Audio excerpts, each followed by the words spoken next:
Hi guys, so this week we're going to be talking about head to toe assessment. In your outline you had a template to fill in, which the plan originally was to do a head to toe assessment on each other in class. So this week you'll see in the directions for our discussion boards that what we want you to do is a head to toe assessment on somebody at home.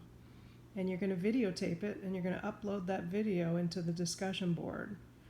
Now, I know that maybe some of you don't have anyone in the house, especially if we're quarantined or separated by 6 feet of distance from everyone. So you are welcome to be creative. I'm going to be posting a video after this with a couple of different options of how you could be creative. But we expect that everybody does a head to toe and uploads that video this week so we can see everybody doing it. All right, most important thing that we do as nurses, right, is our physical assessment abilities. We walk into the room, we look for a problem, we go up, we actually talk to the patient, we put our hands on the patient, we gather data in order to figure out if they're having a problem or not. So that's what we're going to look at today. We say head to toe because it's just an easy reminder to start at the head and work your way down to the toes. So that you don't miss anything. You don't want to have to be going back into the room after you leave going, oops, I forgot to check their bowel sounds. So we put it in a systematic approach.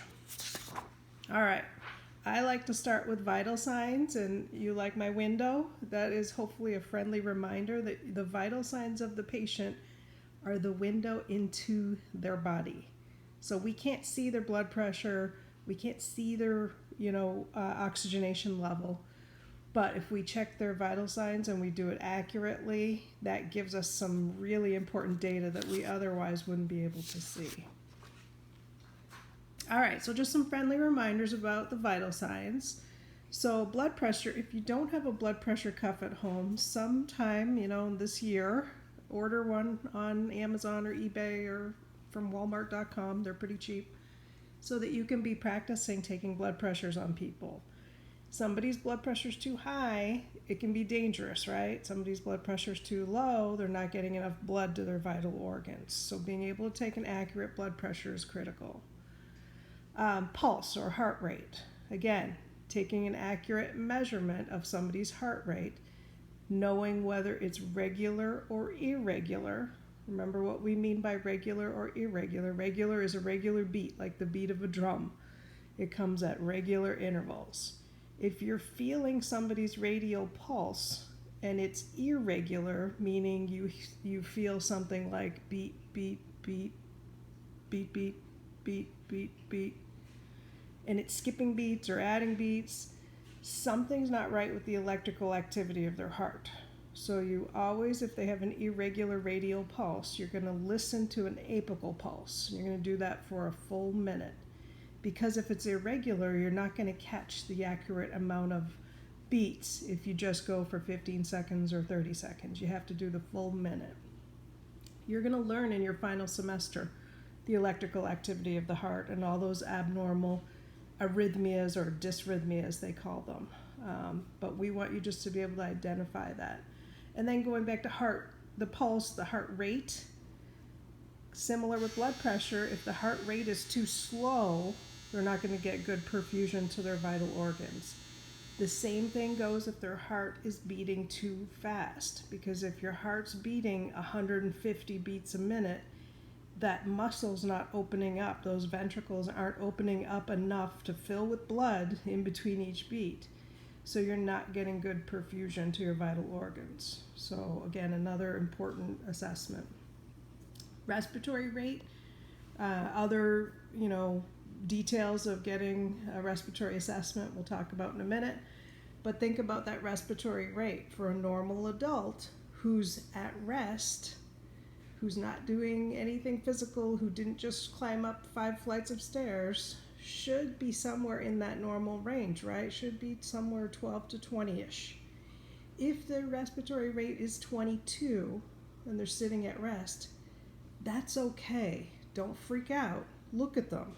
Are they having any other signs of respiratory distress? No, great. don't go hard and fast with those numbers. If their respiratory rate is 35 and they're sitting at rest, well, that's different.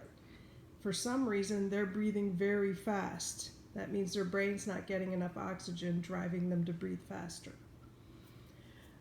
Temperature. So we have our just kind of general adult average temperature, right, that we're looking for. We're looking for something way off of that, too high or too low. Don't be fooled into thinking that only too high is a bad thing, right?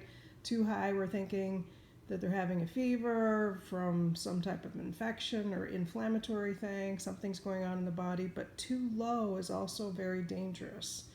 And that can indicate somebody has become septic. So we're looking for somewhere in that normal range, and it's going to vary for, all adults, based on their own physiology. So we just are somewhere in that, near that number that we give you, 98.6. And then our pulse oximetry, part of our respiratory assessment, right? Gathering data on somebody's oxygen that's attaching to the hemoglobin. Easy, quick assessment. We want to see at least 92% on adults. 95 or higher is better, right? But we're looking for at least 92%. If you put that little clip on their finger and it says 88% or 85%, don't panic. Look at the patient. Is the patient having any difficulty breathing? Is their color okay? Are they breathing fast? Change fingers. Maybe their fingertips are really cold. Some little old people, including myself, have cold fingers.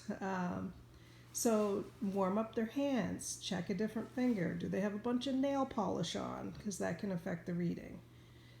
But don't panic. Recheck it. If you get an abnormal value on something, recheck it. Blood pressure, pulse, respiratory rate, anything. Recheck it. If you're unsure, get somebody else to come and check it for you. Okay? So practice your vital signs. Now I know for this video you're going to make, the head to toe assessment, you may not have a blood pressure cuff, a pulse ox at home. So we're going to wing it. You're going to talk through it. When I do my video, the demonstration, I'm going to talk through it because I don't have all the necessary equipment at home as well. All right, so here's my guy that I will be doing a head to toe assessment on or just talking through it. I'm going to walk in the room. I'm going to introduce myself. I'm going to do my 2 patient identifiers, make sure I have the right patient. I'm going to already be assessing whether the patient's central nervous system is working okay, his neurological status. So the patient opened their eyes. They responded appropriately to me. They knew who they were. They knew their date of birth. I can throw out a couple of other questions. Mr. Patient, you know where you are today? Do you know what month it is? Those are quick questions I can ask. I'm going to be looking at their face when I'm talking to them. So I'm going to be looking for any obvious abnormalities. Does one eye look swollen, or is the face drooping on one side? I'm looking for symmetry. I'm going to ask them, do you wear glasses? Do you wear a hearing aid? That EENT part of the assessment here, eyes, ears, nose, throat, we're not going to do an in-depth one like we did in class. We're not bringing an otoscope in and looking in people's ears. But you need to know how to do that so that if I go in and see the patient and I'm like, do you wear hearing aids? And they're like, yes, but my right ear, it's so painful for the last 3 days. And when I put my hearing aid in, it doesn't go in all the way. I don't know what's going on. Oh, okay. Well, I'm going to come back and check that out for you. But I'm going to go get my otoscope to do that. It's not an assessment I need to do unless there's a problem. So, but we want to make sure if they have devices that they're available and the patient can use them. Pupil reaction. You've got your pen light. In acute care, you're going to be checking people's pupils to make sure they're reacting. That's checking a cranial nerve, checking basic neurological function. Other than that, we're going to be looking in their mouth. Why? Because we can check their mucous membranes for moisture, make sure their tongue and their lips aren't dry. We can check for color, right? So perfusion, we get that from color as one of our assessments. And no matter what someone's skin tone is, very light, very dark, we can look inside the mouth. That's a perfect spot to look and see Is it nice and pink? Is there good perfusion? All right, so we're working our way down the body. We usually go to the chest next and start listening to lungs. You're going to listen on the front, you're going to listen on the back. Remember, we like to go from side to side, right? And then we work our way down. Isn't this great drawing? All right, so we're going to do that on the back. The reason is I want to know, does it sound the same over here as over here? Am I hearing air move here? Am I hearing air move here? Because remember, we've got our lungs here. These are awesome lungs. Okay. So what will sometimes happen with people who get a pneumonia or something like that is they might only have pneumonia on one side. So if I'm going back and forth listening, breathe in and out, breathe in and out, I'm hearing good air moving, breathe in and out, breathe in and out. And then I get down to the bases, and I'm like, oh, I don't hear anything. Wait, take another deep breath for me. Okay, I'm going to listen over here. Oh, I hear it good over here. I'm going to go back here.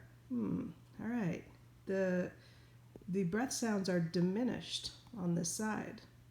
That can mean something. It could mean there's fluid in there. It could mean that their little alveoli are all shriveled up, right? And they're not going to exchange gas well there. So we're going to document that, and when we do our complete assessment, we'll be able to alert the provider when they do their rounds that we noticed there were diminished breath sounds on this side. Now, if they had a whole bunch of respiratory issues, their O2 sat was low, they're breathing fast, they have diminished breath sounds, we're going to contact the provider sooner. But if everything else is good and they're exchanging gas well, we're going to just make sure we document and report it during our shift. All right, so we'll do our respiratory assessment front and back, right? While we're doing the chest assessment, let's go ahead and do the cardiac piece of it, right? Let's draw a heart, just because. All right, this drawing is going to get super messy. So their heart is right here. This is not what it looks like, right? It doesn't actually look like a heart. Where are we going to listen to the heart? We're going to listen to the apex of the heart. Okay, well, let me draw a real heart over here. Oh, isn't that a beautiful heart? Okay, let's pretend we have like ventricles and atrium, right? So, right atrium, left atrium, right ventricle, left ventricle. All right, so the apex is this point right here. And we know that it's in the mid-clavicular line. And if you are male with nipples, okay, I'm doing it, I'm drawing them, it's a few fingers below that. Remember, on the female, same spot, but there's breast tissue there. So what we say is go on the bra line. So where that base of the bra goes around here, put your stethoscope up underneath it, and you're pretty close. Why do we listen there? Because this is the point of the heart that's closest to the surface of the chest wall. It's the easiest place to hear. I can put my stethoscope here, here, here, here, here, here, here, here, here, and hear the heartbeat. That's not a problem. And in the future, you're going to do that. You're going to listen to where all the 4 heart valves are. But for now, we're going to listen to the easiest point, which is the apex. So that's why we do the apical pulse. All right, so we've done the chest. We've listened to the respirations, etc. We have listened for abnormal or adventitious breath sounds. We've listened to the heart. We listened, was it regular? We ask other questions, right? Do you have a cough? If you have a cough, is it productive? We've gotten their O2 sat. As we're doing the heart, we might as well check the pulses, right? So go ahead and check your pulse points. Remember, I gotta get out here. We're checking to see if they're equal. These are terrible spots, sorry. That's supposed to be the dorsum of the foot. Oops, it's down here. Don't check their shin. You will not feel anything there. Okay, and then we've got our popliteal in here, posterior tibialis, dorsalis pedis. Okay, popliteal up here, sorry. I misspoke. Femoral. Got our brachial. Oh, we got our carotids up here. We're checking for perfusion, and the key is we're checking for perfusion being equal on both sides. Because if somebody had some type of, plaque buildup in their vessels and their arteries, it can affect their pulse points. So you're checking to make sure you find their pulses. Remember what the videos always tell us is that, a certain percentage of people usually have one or the other. Some people don't have both. But we're making sure that they have good perfusion. Now, what else do we check for this cardiac perfusion throughout the body, the blood flow? We can check color, right? So the color of nail beds, because everybody has the same color nail beds, right? So we're going to look at their nail beds. That's why nail polish comes off. We're going to check for whether it's pink. We're going to pinch their nail beds because we're looking for capillary refill. Remember, you squish the blood vessel, and when you squish it, there's no blood in it. When you let go, the blood rushes into it, and we want that to happen very quickly. That means the heart's pumping well, we're perfusing well.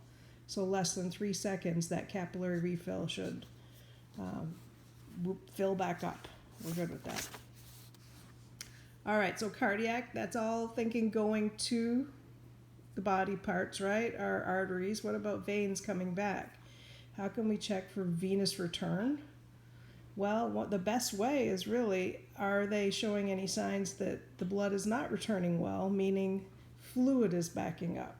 So while we're looking at extremities, we've already talked in class about how to check for edema. So we make sure we look at the lower extremities first. That's the easiest place to see it because that's dependent, right? That's where we're going to see it first because of gravity. So if they're having edema, this is probably where you're going to see it first. So check there. While you're checking pulses, you're going to press and see if they have any pitting edema. If there is, we're going to grade it. But that's probably the easiest thing to do. Musculoskeletal, while we're messing with their arms and legs, hey, let's go ahead and check their strength and range of motion. So we can have them grab our hands, we can squeeze our fingers, we do it at the same time because that's the only way we can tell if one side's weaker than the other.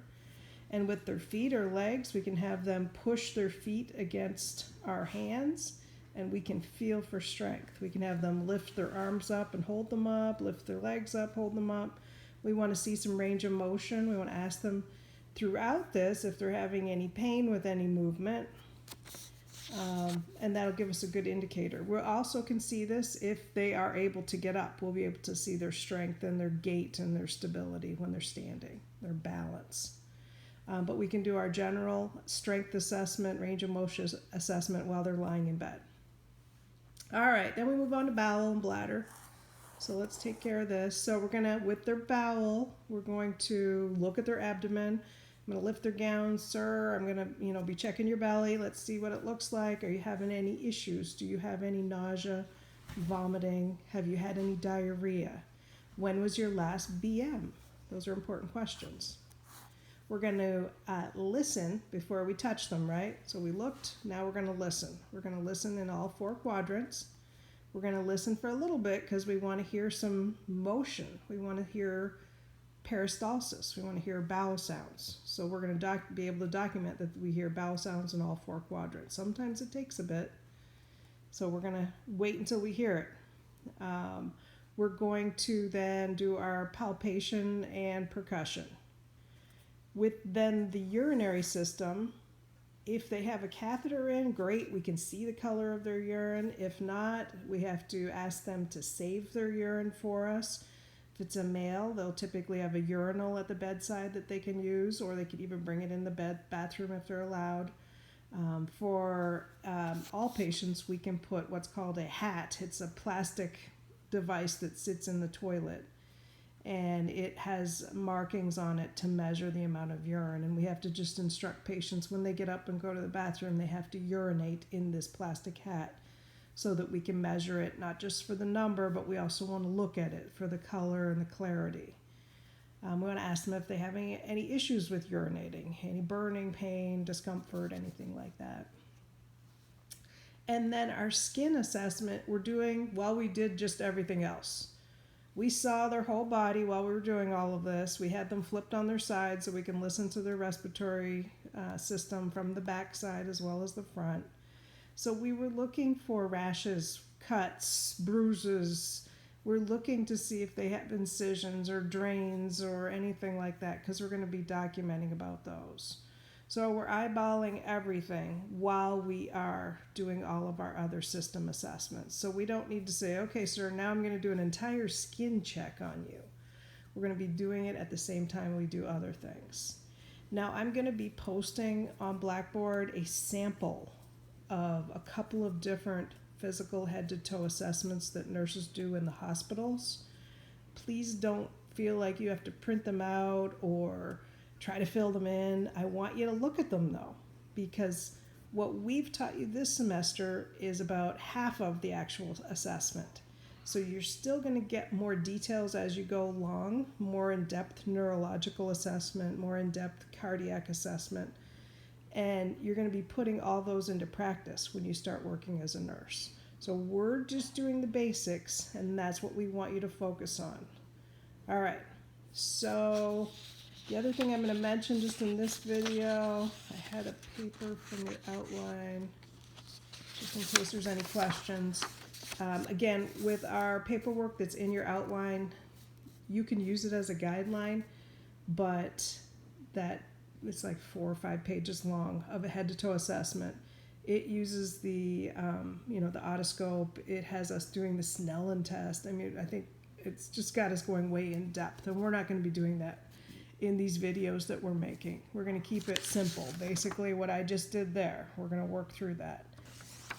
All right, but you did have an extra page I just wanted to point out. It looks like this. It's from Nursing 112. It's their head-to-toe assessment, and it's one of their skills they do with you during your clinical. So they'll review it at the beginning of the semester. There are some things on here that you haven't learned yet, so don't worry. There's different pumps and stuff that you'll be assessing, drains and wounds and whatnot that you wouldn't have seen in our semester. But I want you just to, at some point, just glance through it and see, because they'll be doing this with you next semester.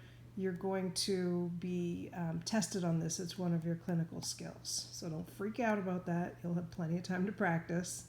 I just wanted to point it out that you do have a copy of it. All right. So my next video will be me doing some kind of head-to-toe assessment. And I shouldn't say some kind. It's going to be me doing a head-to-toe assessment on something in my house. All right, I'm just going to leave it at that till you start the next video. All right.